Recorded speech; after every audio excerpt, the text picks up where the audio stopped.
Ingat ya, kalau kita udah lahir baru, Tuhan bukan sekedar mau menyelamatkan kita.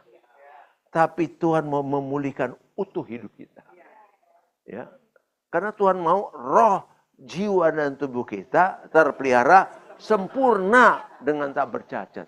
Jadi jangan puas hanya mengatakan yang penting saya selamat. Menderita, miskin, susah, nggak apa-apa. Jangan gitu. Kok imannya sampai di situ? Kita menjadi berkat bagi bangsa-bangsa kok. Bagaimana kita mau kemana-mana? Kalau nggak ada duit, nggak ada apa-apa.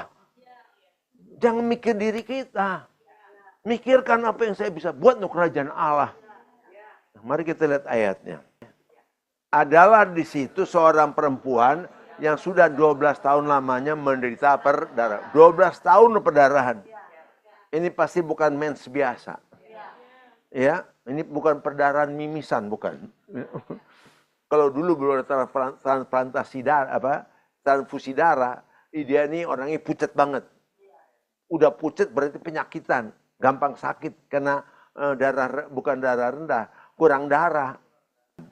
Ia telah berulang-ulang diobati oleh berbagai tabib sehingga telah dihabiskannya semua yang ada padanya. Namun sama sekali tidak ada faedahnya. Malah sebaliknya keadaannya makin memburuk. Jadi makin bukannya makin baik, makin memburuk. Ia sudah mendengar berita-berita tentang Yesus, maka di tengah orang banyak ia mendekati Yesus dari belakang dan menjamah jubahnya. Dia udah tahu, oh Yesus menyembuhkan, Yesus gini. Dia bilang jadi punya harapan. Ah kalau gitu saya mesti datang ke Yesus. Nah, jadi dia udah punya iman nih, ya. Terus sebab katanya asal ku jamah saja jubahnya, aku akan sembuh. Kita mesti ngerti kenapa nggak minta ditumpang tangan, kenapa mesti jamah jubahnya? Karena orang lagi perdarahan itu najis. Berarti apa? Dia nggak pernah masuk bait Allah. Dia nggak pernah berdoa 12 tahun. Secara rohani bilang, aduh Tuhan kok saya nggak bisa deket sama Tuhan. Secara hubungan dengan saudara-saudara juga merasa jauh. Kenapa?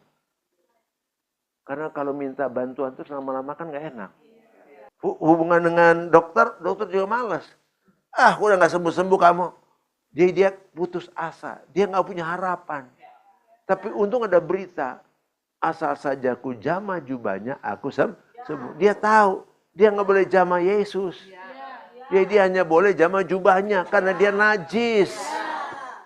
Ayat 29. Seketika juga berhentilah perdarahannya dan dia merasa bahwa keadaannya sudah sembuh dari penyakitnya. Dia pikir Yesus hanya mau menyembuhkannya. Karena bagi dia kesembuhan nomor satu. Ya kalau kita sakit, kesembuhan nomor satu. Semua pekerjaan, semua rencana bisa kita tunda. Ayat 30. Pada ketika juga Yesus mengetahui bahwa ada tenaga yang keluar dari dirinya. Lalu ia berpaling di tengah orang banyak dan bertanya, siapa yang menjamah jubahku? Murid-muridnya menjawab, engkau melihat bagaimana orang-orang yang berdesak-desak dekatmu dan engkau bertanya siapa yang jamah aku? Bayangin, itu perempuan kuat apa lemah? Lemah kan kurang darah. Orang banyak berarti dia berusaha nggak? Bayangin tuh, minggir gitu. Jadi kalau kita mau berjuang, mau mengalami sesuatu cuman males-malesan nggak dapat apa-apa. Ada kesungguhan dong. Berjuang. Jangan sebentar udah bisa. Gimana? Nggak bisa. Itu menjadi takut dan gemetar ketika apa yang telah terjadi dirinya. Tampil dan tersungkur depan Yesus dan dengan tulus memberitahukan segala sesuatu kepadanya. Maka katanya pada perempuan itu, hai anakku, imanmu telah menyelamatkan engkau.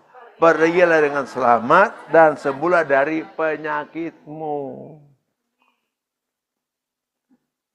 Tuhan memulihkan roh, jiwa, dan tubuhnya.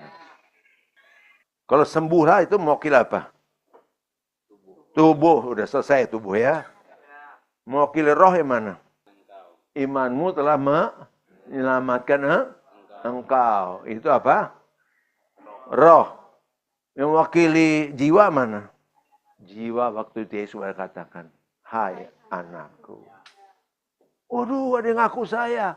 Yang ngaku Tuhan lagi. Oh, pengakuan Tuhan atas diri kita mengalahkan semua luka batin, kekecewaan. Amin. Roh, jiwa, tubuh kita dipulihkan. Tapi kalau kita mau ngaku, mau datang, dia udah sembuh, lari. Siapa tuh yang pernah gitu? 10 orang kusta.